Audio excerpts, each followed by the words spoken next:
Hello and welcome once again to Talking Pictures Podcast. I'm your host David and joined with me, as always, my co-host Brian.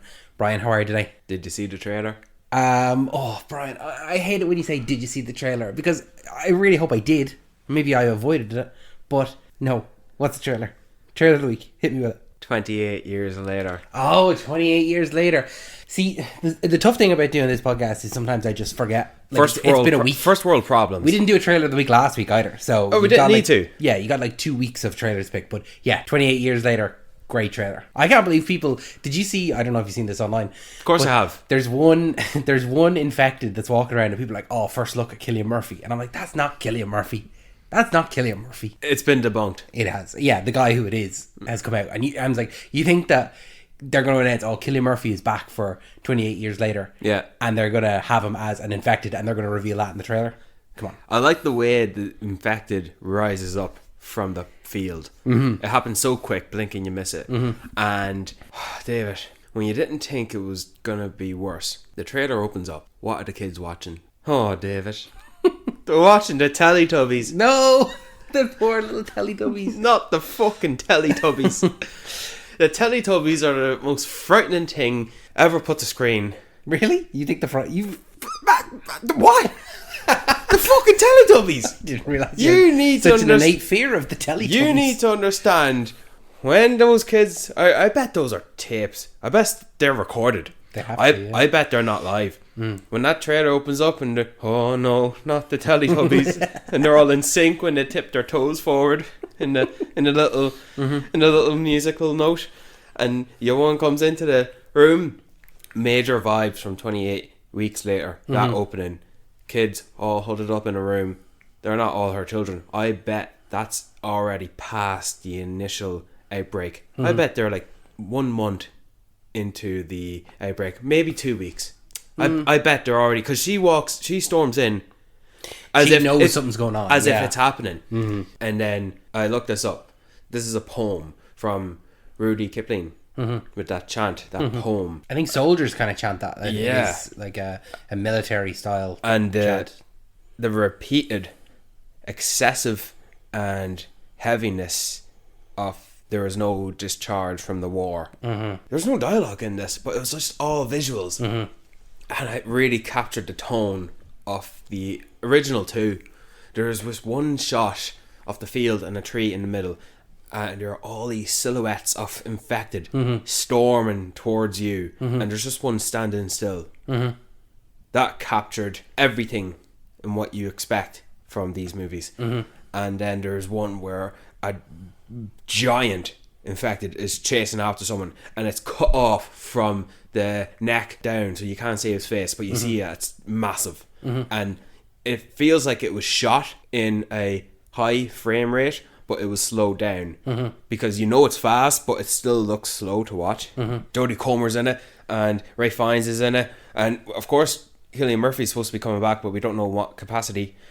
But Aaron Taylor-Johnson is in it as well. Aaron Taylor-Johnson's in it. Yeah, man. I like Aaron Taylor-Johnson, you know. What can I say? He's a good guy. He's kick-ass. He's, Quicksilver. Yeah. Jinx. Man, you got me. He's, what else is he in? Shit. Can't come to my mind. Angus Thongs and Perfect Snogging. What? Yeah. Oh, it's a teen movie, like a British teen movie. Angus Thongs and Perfect Snogging. He's like the dreamy boy. He's the first Jeremy Allen White. Yeah, I could see that. He's in a good movie called Bullet Train. He's got a great role in that. I liked him in that. Where everyone realised he's in... what are we doing talk about Aaron Taylor-Johnson for? So we're here today to talk about Kraven the Hunter. What? Kraven the Hunter. I've surprise. This isn't the 2024 wrap up. This is Kraven the Hunter. Blindsided you here with this. So the end of this is episode 101. 101. We're starting off a brand new 100 episodes with Kraven the Hunter. You sure you don't want to do 101 Dalmatians? that would fit, definitely. Well, I just know what we're going to do for 300. Oh, I see. Yeah. Wink, nudge, nudge, nudge. Yeah, Rise of an Empire, the sequel. Yeah, clearly. Oh, man, obviously. So we're here today to talk about Kraven the Hunter, which is what seems to be David, the final nail in the coffin. Do you want to tell those people that listening to us to remember to subscribe? Oh, yeah. And hit a comment. And rate us high, recommend to a friend, and that we are on all podcasting apps in anyone's choices. See, this is why you host. Yeah, and you just did my job for me. So thanks so much, appreciate it. This is just so yeah. If you don't want to hear about Kraven the Hunter, now's an exit point. You got the trailer of the week, and they can just go. Yeah, no hard feelings. We understand. But we are here. We're stuck here now for the next little while. We're going to be talking about Kraven the Hunter, which, like I said, the nail in the coffin to the Sonyverse. There's no more Sony movies, no more Sony Spider-Man movies coming out beyond the likes of Beyond the Spider-Verse. That was a unintended pun, but it works. It works for the second one because the first one is across and the third one is Beyond. Oh, well then the second one was across and then the first one was into. Yeah. See that? Even I can't remember my homework, So that's the only thing on the Sony slate, isn't it? It is, but here's the thing, David. They don't have anything else announced that is on their own platform. They've, of course, got Spider-Man 4 coming with Tom Holland. That feels very much their own thing with Marvel. It's like when they're always fixing a fourth Spider-Man, or the newest edition solo of Tom Holland's Spider-Man movie. It's like they fit that into Marvel's slate regardless of positioning. It feels they like play by Marvel Studios. Yes, but I also feel like Sony is the I can't pronounce this, David. Sony is the distributor. Sony is the distributor. Yeah. Yeah. They have the say on how it's released and when it's released. Now, obviously, they work great together, but it's being released after Doomsday or before it? Between two Avengers films. Okay. That feels like something that Marvel has no choice to do, but they're working together. Sony makes money off that, but they don't make the movie. It's Marvel that makes the movie. Marvel gets to do what they want, but they have to get the approval of Sony. They had to get the approval to kill Tom Holland in the snap. They have to provide assurances. So like they went to, I guess, Sony and said, like, we want to do a grounded, like the third Spider-Man movie was not a multiverse story initially. And Sony were the ones that said, no, we want it to be a multiverse story. The No Way Home one. Yeah. Apparently that one was supposed to have Kraven as the villain. Exactly. I think that it was supposed to be, I think the initial plans, I was actually surprised with this. Initially, Kraven was supposed to be an antagonist. I don't know if the main antagonist, but an antagonistic force in Black Panther. And then he would, after Peter's identity is revealed in the second Spider-Man film, he would then be hunting Peter in the third film. No, they're saving him for something better. Well, that's what Marvel Studios wanted to do. But no, they said no. Yeah. We have a solo movie for Kraven that we can't wait to make. Yeah, but first, back to with the nail of the coffin, the Sony, the Spump or SMU, I don't know, whatever to call it. Sony Marvel characters with Spider-Man people and them a lot. They will be making more. Yeah, I don't know. No, they will be. I mean, I know. Yeah, they will be. They will be. I'm not talking about Tom Holland centric ones or Miles Morales centric ones. I don't know what they could make. I think they've finally run out of their high caliber villains that are conceivable leading protagonists in their own movies, such as Venom and Kraven. And Morbius was a dark horse, but they did it anyway, and here we are. So I don't know what I don't know. Could they? I don't think they could do any other villain that was in any of the Tom Holland movies. Because they've already featured them in No Way Home. So they've really run out. They've exhausted all possibilities. Well, now. what did we say in our Madam Web review was that they felt like they were really scraping the bottom of the barrel. Someone put their hand in a hat and pulled out Madam Web and they went, who? Don't forget as well, this Kraven movie was pushed. This was supposed to come out this time last year. Yeah. So this was supposed to come out before Venom and Madam Web. And they pushed this again from October to December because they believed that they were in a good position for themselves to make that Christmas money. Yeah. They thought people are going to go see this with their families over the holiday season. But yeah, no, I know what you mean. That almost all of the mainline villains, all of the kind of ones that you could show a picture to someone to, and they would be able to, if not say, I know that person, they could name it, or they go, I don't know the name, but I recognize them. I know it's a Spider-Man villain or something like that. That seems to now, Kraven was kind of the last of that. Yeah. So it's like, what's next? I feel like now every Spider-Man villain of notice has now appeared on screen. All of them. All of them. I was gonna say, what about Scorpion? But Scorpion has been he appeared. was not in his full suit, but No, but he's appeared. still- He appeared in the game, and he appeared in the animated Into the Spider-Verse. So I think that's enough to warrant. Yeah, okay. I think it would be nice to make him the villain. Bring back Michael Mando from the first Tom 100%. Holland one. Make him the villain. Ground it down. I think that's good. yeah, You know? 100%. I agree. Make use of that. He's a great actor, man. He's brilliant. He's great. He's in Better Call Saul. I've loved him since Far Cry 3. That's him. Yeah, I didn't know that was him. Man, that is him. Yeah. And he actually did some great. They did some live action trailers where he plays Voss Yeah. as in the live action trailers as well. I didn't know that. Oh yeah. Oh, they really should bring him back as the Scorpion. Like, really propel him and elevate. I think they could do a great job. You know? And Scorpion, yeah, he is the only last one that's not been diluted. Yeah. But obviously we're here to talk about Kraven. Do we have to? Yes, we have to. Okay, I know what you're doing, and we're talking about other things to try and pad out the runtime so we don't have to talk about Kraven. All right. But like we said at the start, okay, Aaron Yeah. Taylor Johnson, guess what? What? He's in Kraven. He is the titular Kraven the Hunter, as they say multiple times throughout. And I don't know how so many people were like, Kraven? What? Even though his last name is Kravinoff, and their last name is Kravinoff, that they wouldn't maybe put two and two together here. He's not Kraven. Okay. That's- I wanted to ask you about this. David, that's not Kraven. In our- they can Call him Kraven. They can call him Kraven. They can write a script and force him to be Kraven by having other existing characters reference him and address him as Kraven, and they can say he's Sergei Kravinoff, and they can say he hunts animals. But no, he can't do that. That's mean. You can't. Kraven the Hunter can't hunt animals. He can't do the one thing he's actually been created to do, which would propel him to hunt Spider-Man. No, he can't do that. Kraven has to be nice. So let's have him kill people. Let's have him kill bad guys, and he saves the animals, and he has fun with them. You know, has a crack. You know, has a little wrestle with that tiger, and The snow leopard. Yeah, the snow leopard. me. Yeah. You spoke a little bit about Kraven in we did one of our earliest bonus episodes. Yeah. We talked about some of our favorite Spider-Man villains. Make no mistake, Kraven is one of my top 3 favorite Spider-Man villains. Just watch Spider-Man 2, the game. That's where you're getting your Kraven. You're not getting it here. That's Kraven. Do you not want to talk about that instead? No, we're a movie podcast, TV show. Because that's Kraven. Yeah, I know.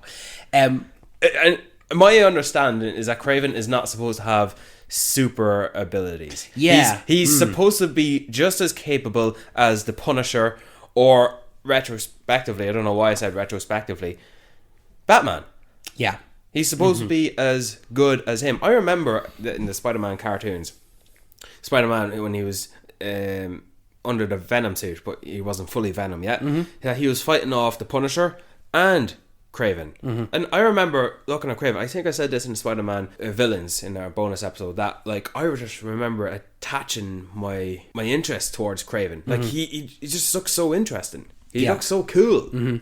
And he's not here. Yeah, and I think that they clearly wanted him to be a cooler character, because, and like, he is cool enough, you know, like you're saying, as cool as Aaron Taylor Johnson can be cool. Yeah, and like there was a few points where after he got his powers, right? Hey, kids, do not go to Ghana and fight off a steroid-induced, larger-than-life CGI lion, because if you get you get a single drop of that lion's steroid-induced blood into your veins, you won't get superpowers and play friend time with the animals. That is the equivalent to Halle Berry getting her super cat powers in Catwoman. Name another time. Yeah, that's a bad. That's a bad comparison. Like, it's a good comparison, but like when you compare it, you're like, oh yeah, that's bad. Yeah. I don't know about you, but after he got his powers and he was like climbing up buildings and all this stuff, and there was at 2 points where I thought, right, the first one was when his brother got kidnapped. For anyone that cares, spoilers for Kraven the Hunter.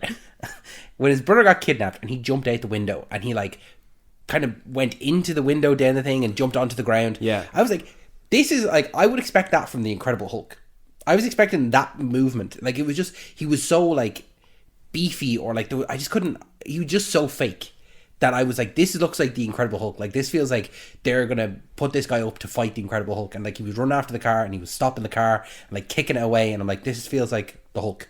He arguably does fight a version of the Hulk. Yeah, you can say that. And the second thing was when he was in the, I don't know where they were, to be honest, but when he was you might have fell asleep. Full disclosure, I did fall asleep for 10 minutes, but when I woke up, I knew what was going on. Okay, I didn't miss anything. Yeah. So when he was climbing up the building to rescue his brother, before they launched the rocket launcher in there, and he was crawling up the walls. Yeah. And then he went in and he's crawling on the floor. I was like, why is this Spider-Man? Why is he this world's Spider-Man? He is climbing up the walls like Spider-Man does, and there's no like, Spider-Man is known as the wall crawler. He just can climb up anything. But Kraven is able to also climb up anything with no difficulty. Just complete ease. He's just able to climb up and that's it. And then he's like crawling on the floor and all. And I'm like, what else is there for Spider-Man to do? If this Kraven was to go up against any Spider-Man, I don't think Spider-Man could win. This Kraven has such a set of powers that it's like, what has he got that Spider-Man doesn't have? Other than the web shooters. Glowy eyes. Glowy eyes. Now, there were a few bits, right, in that sequence that I thought were good, okay? Glowy eyes in the dark? The glowy eyes in the dark where he looked like a lion. I'm like, that was cool. That is a singular cool moment. And then... second, David. I think it's a cool singular second. It was yeah, it is. No, you're giving too much credit. I am. By saying moment. And yeah, and I'll go back to that in a moment. But the second thing was when he was trailing two guards up the stairs... Yeah. And he was like moving with them so they didn't know, and he was like ducking down. Yeah. It really felt like a video game, and I was like, I would do that in a video game. I would play that in like, I'd be playing like Batman Arkham Asylum, and I'd be following some guy like duck down and they wouldn't see me, and it's like, what was that? Must have been the wind. Like just completely the most NPC guards in the world. But what you said there of giving it too much credit, I do give these movies too much credit, okay? But it's because I think that with these Sonyverse movies, people either say they are the best thing ever, as in the Into and Across the Spider-Verse movies, or they're the worst thing ever. And I don't think that they are. I think that we have a barometer, and the worst thing ever is Morbius. That's for me. Now, a lot of people probably would say Madam Web. No, I got laughter out of Madam Web, so it bumps up a sec, even though that laughter is laughing at it. Yeah. No, yeah. Oh, yeah, we're laughing at it. The barometer is going from the Into the Spider-Verse and Across the Spider-Verse movies as the best and down to Morbius at the worst. And I think a lot of people with these movies, with like Venom and with Kraven, people either want to put them at the top end or the bottom end. But I think these land perfectly in the middle of what like a movie is. And like what I think that the movie did well was it did a good few things well, where I walked out of it and I didn't go, that was a piece of shit, I really wasted my time. I thought, okay, I was entertained throughout that and I got a few laughs and there was some good action in it. Are you talking about Kraven? I'm talking about Kraven. I think that Kraven sits right smack bang in the middle of the like Sony movies. I think that like on the end of badness, you've got Madam Web and Morbius. Yeah. Morbius, the far end. Yeah. And then Madam Web is bad, but for a different reason. Like Laugh would be bad. Yeah. Then you got Kraven. Then you probably got the Venom movies close to it, and then on the other end you've got like the actual Spider-Man movies and the ones where they use the titular character of Spider-Man on the good end. Yeah. But people I think are too quick to either say it's the best thing or the worst thing ever, whereas some things can just be like for pure popcorn and pure enjoyment, and I think that is Kraven. But I'm ready to hear why you disagree and why it's one of the worst movies ever. Give me a second, Dave. I'm gonna go on my letterbox and go through some of the movies this year that I would address a popcorn movie. I don't even need to. I had popcorn for Conclave. No, but you use popcorn in a different medium that other people would.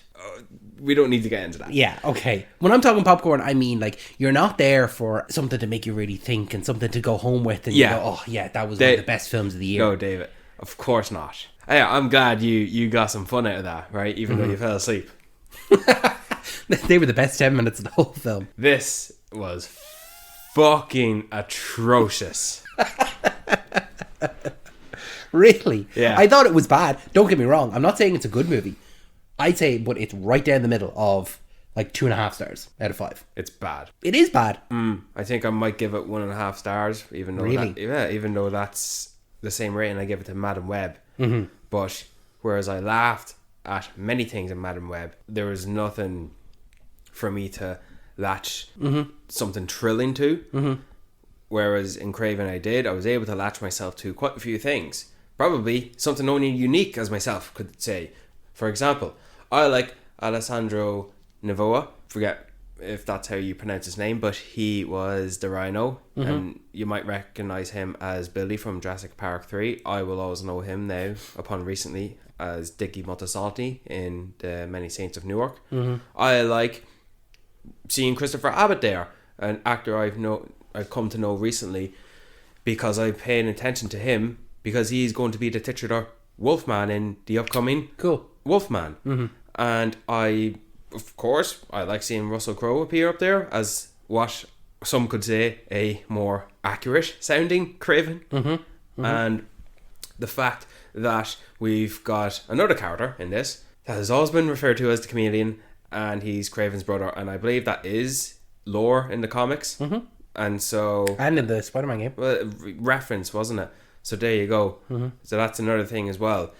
And then, yeah, Calypso in there. Good name. Yeah. For a girl. Yeah. No, for a human baby. Oh yeah, you look at a baby and you go, Calypso. Yeah, it's like when your son is born, Batman. Yeah. Do you get what I'm trying to say? Yeah. It's like the name the this baby has to be a name name. the baby the name of her superhero name. It's like when Tony Stark was born, Howard Stark named him Iron Man. Yeah. You know what I mean? So that's how I felt towards that. Can I say there were some points, right, where and this was a real problem with Madam Web. This was beyond a problem with Madam Web, but it did happen in this as well. I think it's a real Sony problem. It's a real Sony Spider-Man universe problem, and that's the ADR is really bad. And it was that scene with Calypso where her grandmother is explaining the potion and the tarot cards and stuff, and we're like, we're miles back. And we see the camera looking in, and I was like, her mouth isn't matching anything she's saying. Oh, David, they did that like 5 or 6 times. Yeah. Where they go from... different scenes.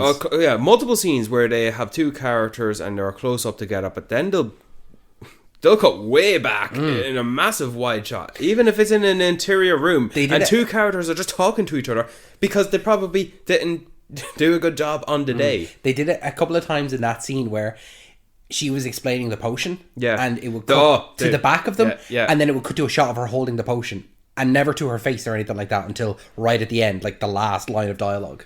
Yeah, there are lots of things like that where Kraven walks into his mother's garden dome, and before he even enters the dome from the exterior shot, it just fades in a cross dissolve with him already there. Oh, by the way, this is fucking teen Kraven, not Aaron Taylor Johnson Kraven. Yeah. And here's another thing as well. When Kraven at the end, I don't want to give it away just yet, or do I care? Like Kraven takes the gun off his brother, and it cuts back to the Rhino's perspective looking up at him, but Kraven is standing in the same spot that he was before his brother even came near him. Editing mistakes 101. Yeah. And just lack of attention to detail. Fucking poor directing. And do you know what else? Like, I do know the director recently put online, please give this movie a chance. Don't be deferred from the recent negativity from Madam Web and Venom 3 and Morbius Way Yonder. And I'm like, okay, I get where you're coming from. You know, you have a different set of writers from the Morbius and Madam Web, and you seem to be a good director. I like his movie Margin Call, a great, concise movie. I would recommend. That's not my recommendation. It deals with the crash, and it's spoken very ominously, but it's got a great cast as well. He directed that. And he directed another movie called Triple Frontier, or was it Triple Threat? Ben Affleck, Oscar Isaac, and Pedro Pascal, and Charlie Hunnam, and great cast. Sorry, I'm waffling into something else that's not Kraven. But okay, I'll get back to it. Yeah, I think Morbius has bad ADR. Madam Web had horrible ADR, especially with where are they? It's been a week already. My legacy. They're going to destroy my legacy. This is the best villain ever. And in this movie as well, way bad ADR. Sony doesn't give a fuck. No, they don't. And but yeah, the director, dude, you made a shit movie. Your movie is awful, and I feel like the executives were not tearing over you on this one as much as they would have been with the other movies. Yeah, you kind of have to wonder, like, what is better, like, to have them, because clearly they're not. I don't know, like, it's just it boggles my mind that Sony can produce things of the level of the Spider-Verse movies and also this, and Morbius, better team, better writers, better yeah, creatives. but like, why aren't they, looking for those people? Like, okay, we have this hit here, let's, go to them and see, let's do something in live action, or who would you recommend? Who have you worked with before? And just like, they just like pull in their own teams, and like that, they get the Morbius guys and they do Morbius and they go, all right, brilliant. Yeah. You just want to work on the next one? And it's like, no, what are you doing? It just seems like they go with the people they know as opposed to like actually seeking out creative talent and good, like, writers and directors. It's frustrating. I recently came into some information, and I'll take this as a fact, from a podcaster I follow, and that with all the income and revenue Sony has generated from whatever you can collect from these three terrible movies and whatever you can collect from the Venom movies, which are profitable, and then again with the Miles Morales films, and whatever money they can draw in from the Tom Holland movies, plus the fee cut they would get with Tom Holland being in an Avengers movie. They're using Spider-Man, Sony getting paid. Yeah. Sony's profitable. Oh, yeah. As far as I'm aware, even without those Spider-Man movies, just these Spider-Man villain movies, it's over $2 billion. Yeah. So it doesn't matter that they're making shit movies that isn't going to make money. But because they are making the money. Yeah, but it's going to bite them in the ass sooner or later, because now what's happening here is what happened to the DCEU, in that, not that it was ending, these movies are terrible. And after the third Miles Morales movie comes out, and they're going to go back to the drawing board and write, what names can we pull out of a hat? Hero, villain, anti-hero, doesn't matter. There's no trust. No. There's no trust at all. It's like with the upcoming James Gunn Superman. I bet that won't make a lot of money because there's so much distrust there. Yeah, but if they have to earn it back. If you make it good, it means increase the likelihood that the next movie, in that of Supergirl, will make more money. Yeah. And then you build trust, and then you'll be making your billions. Whereas here it has the opposite effect. Why do you think the Transformers made billions before it decreased to the lowest income it would receive? Yeah. People were fooled, and people don't like being conned. They don't like going to shit movies.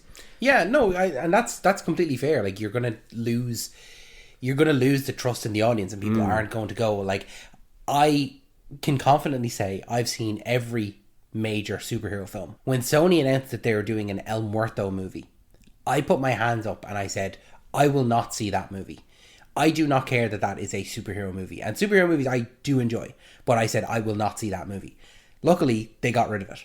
El Muerto, for anyone that doesn't know, is a, air quotes here, a Spider-Man villain that appeared in one comic book issue.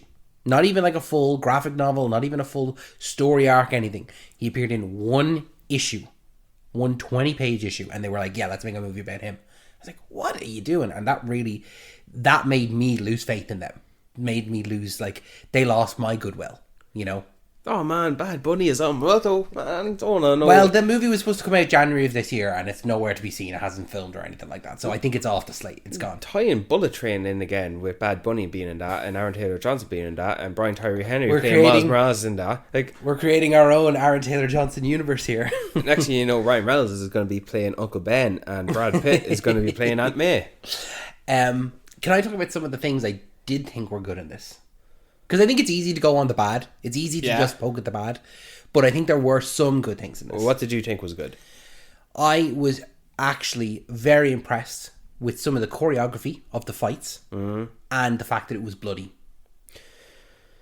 Do you remember people complaining that Venom was going to be rated R and bloody? Doesn't make a difference. That doesn't do anything for you. Kraven is bloody all you want, but... It didn't do anything. It's still shit. Yeah, I know, but seeing gore, blood and good, okay, yeah, maybe I could prefer that over some others, but gore, blood and guts ain't gonna make something good. It's no different than having an actor in a role when they recasted it from another actor you personally wanted to see in it, Well, I think that it added to it in a positive light. I think that when you think Kraven, you think of the Hunter. Yeah. Then he hunts animals. He's supposed he hunts animals. And he's supposed to have a Russian accent. But naturally, then you would also think that there's going to be blood, to some effect. If it had been a completely bloodless movie, then you would have been like, "What is this sanitized bullshit?" Lord of the Rings had no blood from orcs when swords were slashing their guts. I don't have a problem with that, and sometimes I do in other movies. Sometimes I don't. Yeah, but they're also not cursing in Lord of the Rings. Curse words might not exist in Lord of the Rings. They definitely do. You don't. You tell me. All right. Gandalf's not throwing around. All right. I'll go to another one. Gladiator. Lack of bloody swords when making impact on soldiers and their. Not in the second one, though. No, that's what. Go listen to our chit chat on the episode of Gladiator 2 because we mentioned that. Mm-hmm. But seeing the blood and the guts doesn't do it. For you. You know. Fair enough. You know, I feel like it's a sly way to draw in likability to keep you from making the list of negatives look bigger. Yeah. Okay, fair enough. I liked the. I was gonna say I have a problem with movies that go, we're releasing the first 10 minutes online, because that would indicate to me that the movie is bad and you've put the first 10 minutes, you've put a good 10 minutes in there, and you've rearranged the story to put that in there first. Now, that being said, the first 10 minutes I thought were good. I quite liked the... I liked it when I watched it on my phone. Yeah, you watched it. You had already watched the first 10 minutes. I liked when they went around and Kraven was standing there and he was the prisoner. And I was like, all right, okay, that's kind of creepy. That's kind of cool. And then when it was revealed later that he had killed the other prisoner and taken his spot, I was like, okay, that's kind of cool. Yeah. But then it's immediately followed by like 15 to 20 minutes of like teenagers. And I'm like, they're the origins of Kraven. And I'm like, this is too long. This is just too long. Yeah. Do you remember when Aquaman had a flashback when he was just a kid? Mm-hmm. Yeah, 2-3 scenes, short max, with Willem Dafoe. Mm-hmm. That was what they did here, and it was too fucking long. A long time. Yeah. That I was like, is Aaron Taylor Johnson in this? And that also included the named Calypso scene as well. Yeah, Calypso. She's named her superhero name. Mm-hmm. You know, I liked Fred Hechinger as Dimitri and his brother. Yeah, he was in Gladiator 2. He was. Yeah. I was recognizing him. I went initially, and I think it was because this film was filmed a couple of years ago now because of the delay. Yeah. Where I go, he kind of looks like the guy from Gladiator 2, but he didn't fully look like him because obviously in Gladiator 2 he's a bit older. Yeah. And so when I saw him, I was like, he kind of looks like that guy. And then I went, that is that guy. That is him. But one little aspect of him that I liked was his, and this is stupid, and you can completely tell me that this doesn't add anything for you, but the fact that he owned the nightclub and he sang and he was using his impressions, so anytime we heard a song he was singing it, but it sounded like the artist, like he was doing Harry Styles song. So they just got that recording of Harry Styles, slapped it into the edit and synced it up with his singing. Yeah. Not all the time, might I say. When, especially towards the end when he's on the microphone, he's supposed to be singing and he's supposed to be lapping off a great long lyric. If you pay attention, his mouth is nearly closed. Yeah, well that's like what we said earlier, and poor attention to detail. But I liked that just as a little bit of, creating, building on his character as the chameleon, as opposed to just if we hadn't seen those moments of him doing impressions throughout, and him kind of honing that skill, and then all of a sudden the end is he's the chameleon, I'd be like, what the fuck was this? Where did this come out of? But having it build throughout the film, I thought was good, and just like putting it in where it's easily solvable. He does impressions, he owns a jazz club, and he does the impressions of the artists. Okay, that makes sense. That's where he would, learn to do those different accents and be so quick with it. I just thought it was a good character building aspect of it. But if you don't think so, you tell me. Well, I could say, it's what you should do, according to the language of filmmaking, because at the end of the whole movie, and Kraven goes to confront him, and he grabs him, and his brother turns around, and that poor compositioning of Aaron Taylor Johnson's face, but on his smaller, body, tiny. No, the head is smaller on a smaller body, looking up at him, and do you think that was ready? And he walks away further. The few edit mistakes there as well, because when he walked away after he made himself look like Kraven was too far back in the background, you know. Yep. Poor recognition or poor continuity in terms of the depth of space, because I bet he's like, yeah, you just walk and keep walking while we film you. Because we're going to CGI you in here. Like, it's going to start the scene where it's going to be Aaron Taylor Johnson, and then we're going to go to the chameleon mask, and then back to you. So we need a bit of time to do all that. Yeah, so don't pay attention to how far away you've already are from Kraven, because you were just standing next to him. So just a specific detail in how bad the editing is.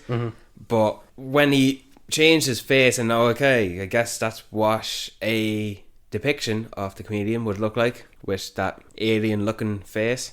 Okay, cool, yeah.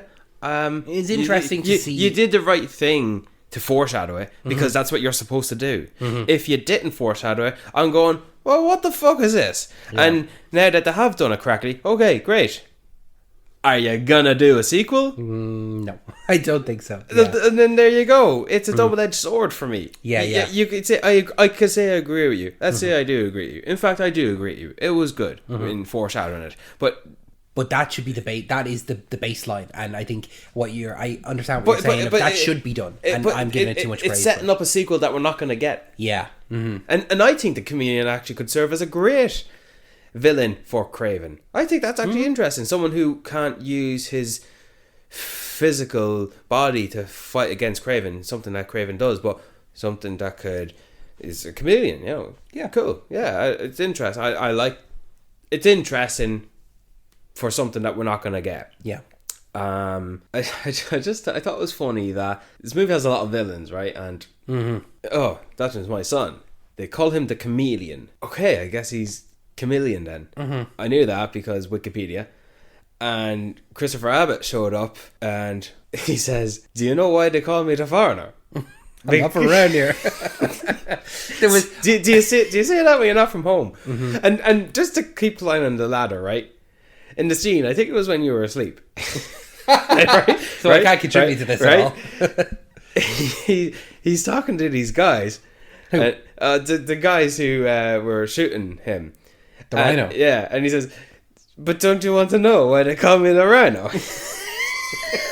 It's like, does everyone have to speak in the third person to say, "Don't you know why they call me this character?" Yeah. Here's how you have to know I got my name. Yeah. No, well, here's the thing. Okay, I didn't. Okay, so I did fall asleep for that scene. Yeah. I was woken up at the end of the scene when your man shot him. I was like, oh, okay, right, okay. I need to pay attention. Yeah. But later on, when he is talking to the chameleon. And he's explaining. So we're calling them by their actual we call them like that's the easiest one. Okay, we talked to Dimitri, but Fred Herkshinger, or whatever. He's talking to him and he's explaining how I suppose the serum that he has works. Yeah, and I thought, okay, great. He said that my skin became hard and I felt like a rhino, so that's why I took the name the Rhino. And what I thought initially was, okay, good. He based his name on the way that he looked, as opposed to he just called himself the Rhino, and then it just so happened that he took this formula and he ended up looking like the Rhino. Like, I hate when it's stuff like that, you know? Like, I thought honestly, and clearly I'm getting Electro vibes here from the Amazing Spider-Man 2. Yeah. Well, like, it just... Don't you want to know why they call it the Rhino? I suppose if you fall asleep for 10 minutes near the start, then the whole scene actually plays better. Yeah. So maybe it should have been taken out. But listen, when I said I wanted to talk about the things that I liked. Yeah, okay? Yeah. Sorry, I went on a tangent there. It's fine, because I was going to say, that was it. What? There not much else that I can point to say like, oh, I really enjoyed that or I like that. Everything else was just... Right. Everything else was like, okay, sure. I really genuinely, like, when it came to him fighting the Rhino at the end, like, let's just go to the end, fuck it, who cares? When he was fighting the Rhino at the end, I was like, I genuinely don't know how he's going to win this. Like, because your man's skin is impenetrable. Even though Kraven has been built up to be this incredible hunter, now he's getting his fucking ass handed to him. Like, you know, I don't know how he's going to win. He has to get his ass handed to him because he's the big baddie. And I genuinely, I didn't know how they were going to stop the Rhino, and then it's like, oh yeah, the little plug inside where he gets his feet. I'm like, okay, it just really did feel, I don't know, it felt like the writers also didn't realize how they were going to defeat him, and they were like, oh, this one tiny little hole in his side that he could do, and it's like, oh, just keep him alive. He doesn't have to be killed. Like, just keep him alive and have him locked up or something. Like, incapacitate him. You don't have to kill every actor. You don't have to kill every bad guy. You know? Yeah. Oh yeah, no, you don't have to. The only things I liked in this movie was knowing who the characters are and knowing who the actors are. Like, oh, I know this guy was the Rhino because I was bored one day and just looked it up, and I knew that other guy was a foreigner. Oh, who is he and what is he? Is he a character in the comics? Apparently so. Okay, because I've never heard of him. No, neither have I. And now you have. Yeah. And same with the Chameleon. So we're getting some first on-screen depictions with some Spider-Man rogue villains, and I suppose I'm just placing actors to them, and I suppose that's me forcing interest, but there's no way giving it credibility, not in the slightest. I like the actors in them. I like seeing some villains gather together, even though it's two villains too many. And you know, when you watch the trailers for Kraven a year ago, it set up that Russell Crowe as Kraven's dad is the villain, and he's just lingered in the background, deemed inconsequential. And I like the idea that we're making a Kraven solo movie. Who's going to be the bad guy? You know, you do Venom one, you're going to do Carnage. You're going to do Madam Web, obviously you're going to do Ezekiel Sims, right? And I actually, no, Brian, no, stop for a second. I have to applaud you, and I think audience listening at home, you need to applaud him. How the fuck did you remember his name was Ezekiel Sims? We walked out of that movie, I couldn't have told you his name was Ezekiel Sims, and yet here you are, nearly a year later, knowing about Ezekiel Sims and his legacy. I have to applaud you. Don't you want to know why they call me Ezekiel Sims? Don't you want to know why they call me Ezekiel Sims? They're trying to ruin my legacy. I don't want to move out of my apartment. It's been a week. We still haven't found these girls. I thought my kryptonite are tacties. Fly cars. I did actually think when there was one scene where Calypso in this movie, when she's talking about going to summer camp, and I literally went, I was like, I learned how to shoot a bow in the Amazon with my mother. She died. It was like the way she was standing in like the background as well. I was like, this is just this is terrible. This is such bad dialogue. Like there were so many pieces of dialogue that were just bad as well. Really, wasn't there? Yeah. Like just, I don't know. Hey. They can join the camp of studios execs looking for writers, holding them signs. Want us to ruin an IP? Yeah. Mm-hmm. Hire us. With a big smile on our face. But it's a whole lot of nothing, right? Like I thought, like I said, it's a good choice to make the Rhino the villain of a Kraven solo movie. Absolutely. Because of the animalistic nature for both Kraven and the Rhino. A little Easter egg, you could say, in the Spider-Man 2 game, that the Rhino's head is planted on Kraven's wall. You could very easily, I think, have either the Rhino or the Scorpion. Scorpion would be a good one, yeah. Just having that animal aspect to it, yeah, you could have put either of those characters in. Either that guy could have ended up being either of those characters, and that would have been like just fit the story. It's fine. You know, I honestly, right, there is a version of this movie where if you take out Kraven's dad, take out the Chameleon, take out the Foreigner, make the Rhino a real interesting, sympathetic villain that you could see yourself rooting for, but some form of means or another, and you could actually have a real compelling Kraven movie where you watch it and you don't just think Kraven, you think the Rhino as well. I don't know, like I'm not saying the Rhino is my favorite villain in Spider-Man gallery, but I don't know. I guess I'm just eating the crust off a bread. Yeah, you know what I mean. I mean it's more than what you got in the Amazing Spider-Man 2. They committed to. But isn't it funny that we're gonna do the Rhino again? And we're going to do it different. And we're going to do it better. Well, we're going to commit this time. They committed to it. But then again, isn't the Rhino supposed to be a guy in a suit that he's stuck in? Yeah. And isn't that suit supposed to be something like not mechanical? Yeah. So we still haven't got an accurate... Right. No. So third time's lucky. Yeah. Who knows? Maybe in Spider-Man 6 with Tom Holland. But the Rhino did say he'll be back. he will. And he's back. He came back in this. Yeah. He's supposed to be a gangster, is he not?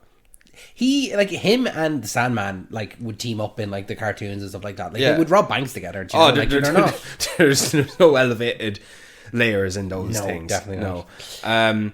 But yeah, looking forward to seeing the Foreigner as the Wolf Man. And I'm looking forward to seeing what else the other actors do. You know what I was thinking halfway through the film? Well, I was thinking, and I you'll have to forgive me because I don't know what the plot of Kraven's Last Hunt is, because I know that Aaron Taylor Johnson has said he would like to adapt that story.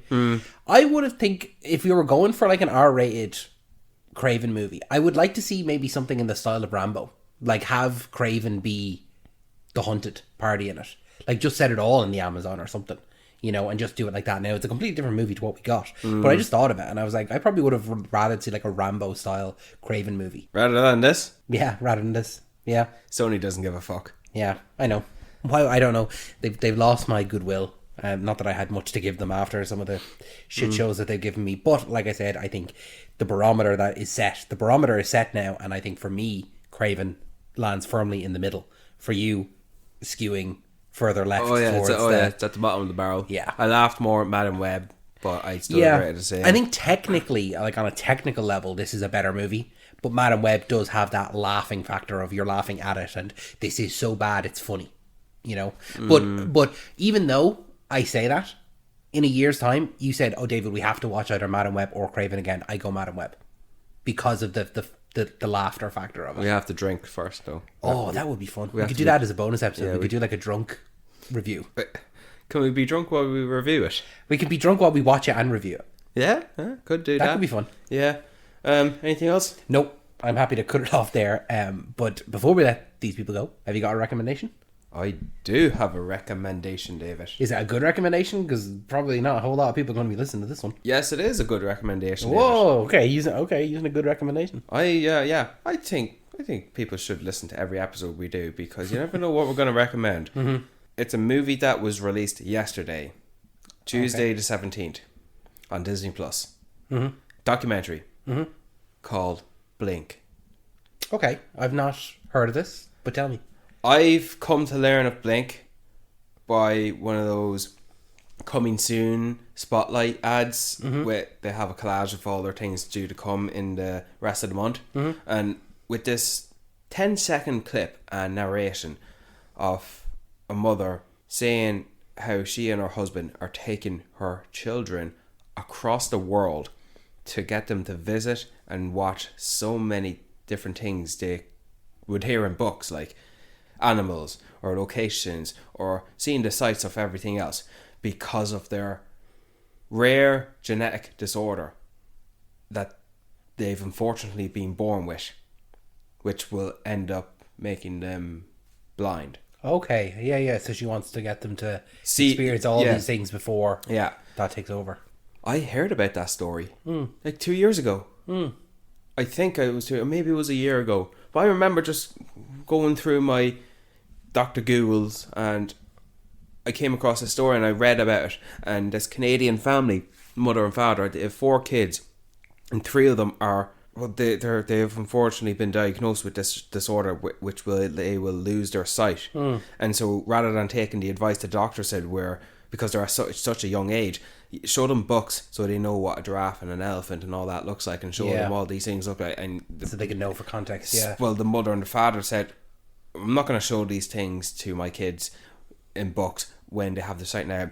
I'm going to take them across the globe to show them with their own eyes, so when they live to be as grandparents, they'll know what they look like. Yeah, because they'll have seen them for themselves. That's really nice. That sounds really inspiring. Yeah, I haven't seen the trailer beyond that clip, and I immediately know I'm watching that. And it's like you hear about something, a real life thing that is worth making something of, and here I am surprised a week ago that they made a documentary about it.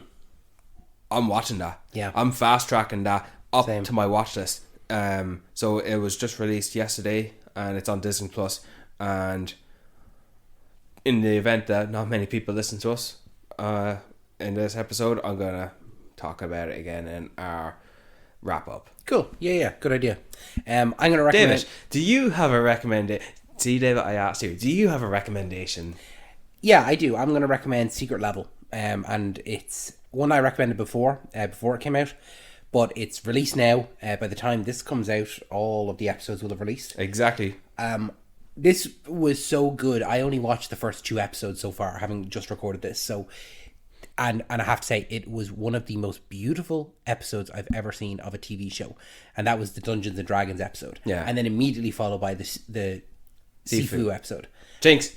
And I was like, these are incredible. Like, why is it taking so long for something like this to happen? So, it's a TV show. It's an anthology series that each episode takes place in the world of a video game, and it's just stunning. And I have to say, like, I'm so excited. I watched those first 2 episodes, and I'm just waiting now for all of the episodes to release, because I want to watch all of them. I don't know if I want to binge them or I want to sit with them, because I think that the Dungeons and Dragons episode was 15 minutes long. Yeah. And by the end of that 15 minutes, I was invested in all 6 characters. I wanted to know what's the next part of the story, what's going to happen. I was genuinely concerned for their safety in 15 minutes. Yeah. And that's the only thing I've ever seen of those characters, and that's probably the only thing I ever will see of those characters. And yet, still in that 15 minutes, I was so engrossed and so invested.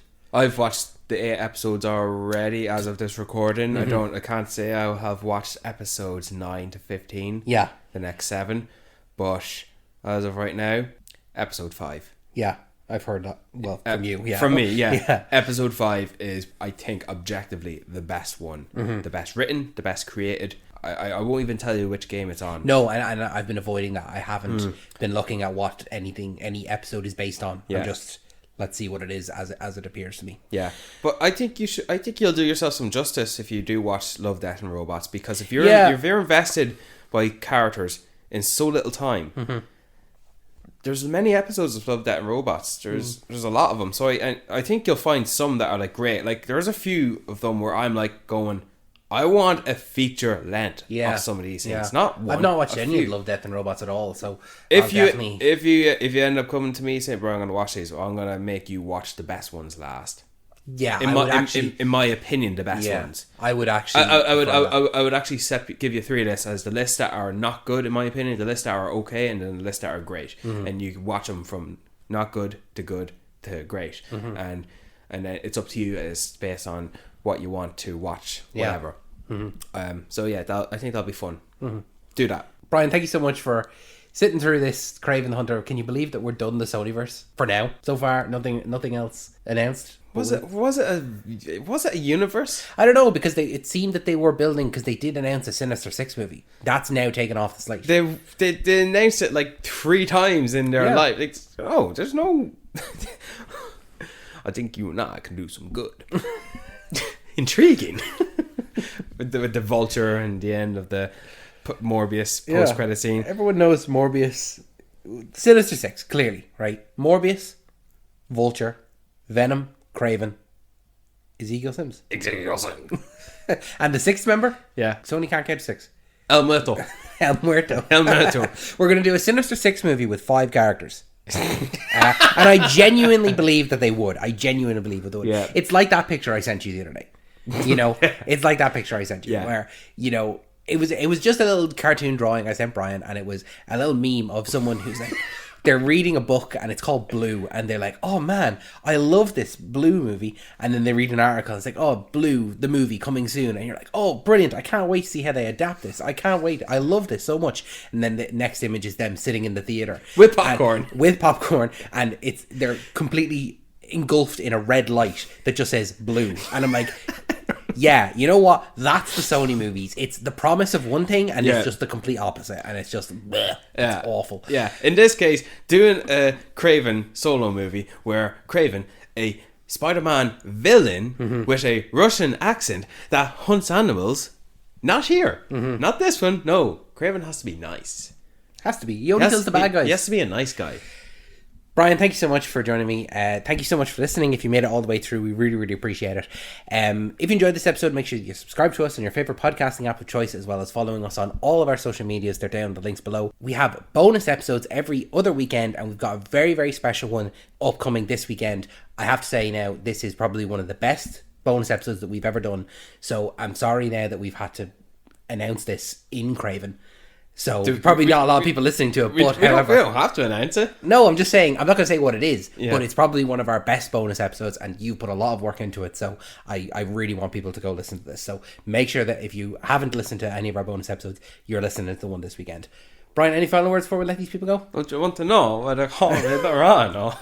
Do you know what they want to call me seagull sentence? I'm trying to move my legacy. Talking Pictures podcast is my legacy. It's my legacy. Thanks, Brian. Thanks, David.